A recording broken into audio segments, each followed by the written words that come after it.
So from the beginning, we're going to import files via the Power Query facility, and then we're going to work on them and transform them, and then import them straight into Excel.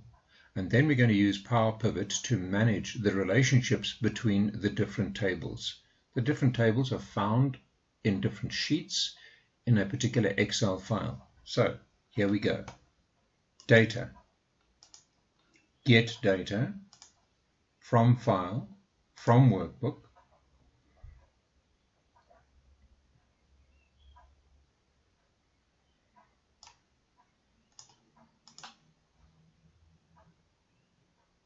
Let's use that file.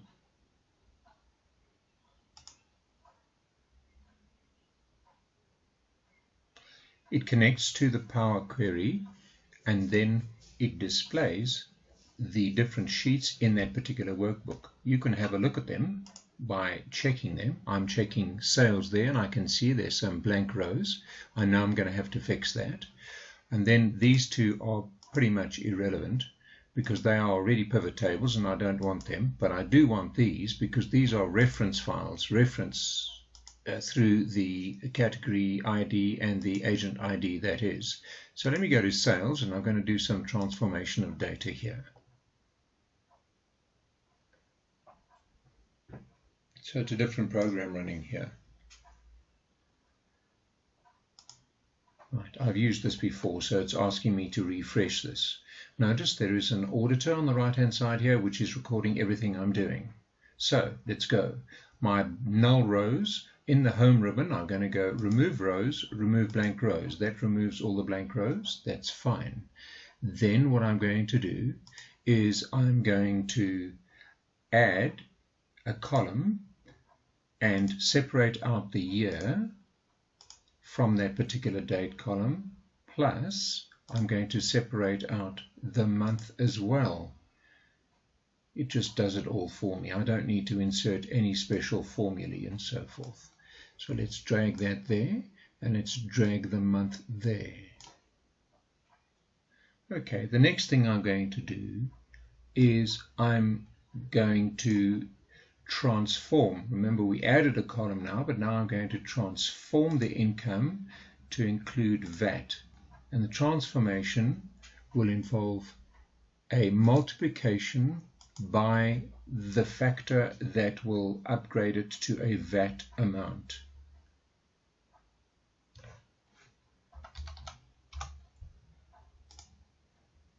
There, it's been done. I'm now going to change the format of that particular column as well as the target column there. So now I'm finished with all the changes I wanted to effect on this particular table. I'll go home, close and load to, and this is important. I close and load it to a table. I'm going to use the existing worksheet and I'm going to add it to the data model. That is very important, by the way, very important, so that PowerPivot can link the tables. And in it goes. You'll see here we have the full table correctly imported. There we go. Now what I'm going to do is I'm going to get more data. Remember, there were two other tables, so I'm going here to get some more data, and those are in the same file. Let's import, and it'll open up the Power Query. And now I'm going to get the category and the agent tables. Select multiple items, agent, and category. I'm happy with those. I'm going to close and load to and add it to the current data model. And I'm not just going to create a connection, although you can, that uses less space. I'm going to go to the full table and add it to the data model. There we go. Now, sheet 1 I'm going to call sales. Sheet 2 I'm going to call agent. That's the sales agent. Sheet 3 I'm going to call category. Good.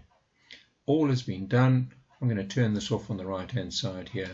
But now I'm going to go to PowerPivot, and I'm going to go to managing the PowerPivot, managing the tables through PowerPivot, and I'm going to create relationships. In creating relationships, what I like to do is I like to actually put the sales table in the middle and the agent, or the other two reference tables on the left and right. I'm going to drag category ID onto category ID. Those are the two fields that are related. Notice it's a one-to-many. So under sales, there will be many instances of that particular category. Likewise, agent ID, under sales, one agent will sell many times, many products. Okay, go back to data view, and I can generate my pivot table straight from here. In a new worksheet, and notice this, very important, because I've created the relationships, I can only work with these tables that have the yellow ring or the yellow barrel, not those tables. Only work with those tables. And notice now what can actually be done. So I can grab agent name from that table, and I can in fact grab the revenues or the income from the sales table. Remember, the income included VAT. There we go. They're the amounts over there. All right. I can then generate, as per normal, with pivot tables, a pivot chart straight from that. Okay. I won't do the customization just yet, but there it is. Okay. And then I can actually insert some slices, that is now filters, based on that pivot table. Always click all, because that shows all the tables, and remember, only the yellow barrel ones. Okay, so let's see. Let's look at the